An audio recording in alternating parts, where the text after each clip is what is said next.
تو زنده بودن من 1% احتمالش نبودت زنده بودنم رو هر لحظه میکشه به چالش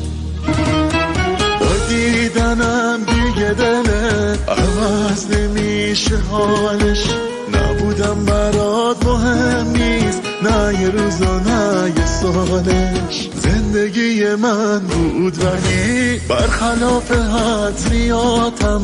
رفت و چیزی باقی نذاشتش از علائم حیاتم اون که میگفت همیشه تو سختی یا با همه کجاست الان ببینه چه بغضی تو صدامه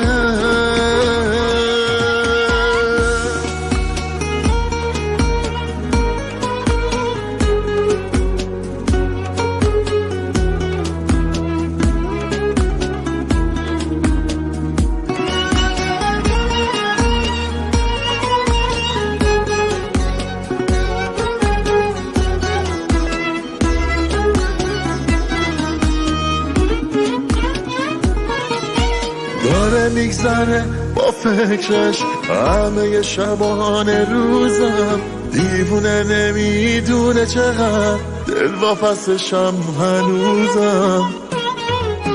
هنوز دلم باهاشه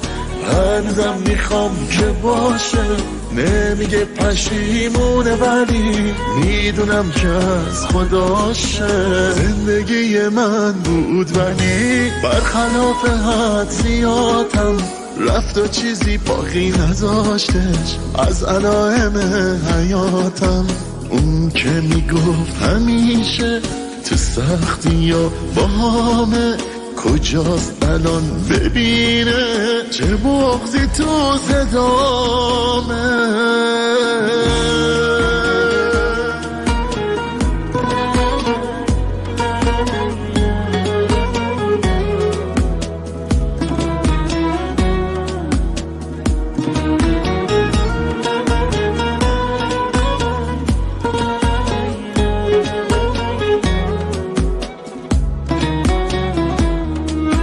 ندیدنش سخته برام باز یادم میاد خاطره هم حس من هنوز همونه ولی نمیخوام بدونه اومدنش آرزوم شده دیگه طاقتم تموم شده دنبال یه اتفاقم کاش خودش بیاد سراغم هنوز دلم باهاشه هنوزم میخوام که باشه نمیگه پشیمونه ولی میدونم که از خداشه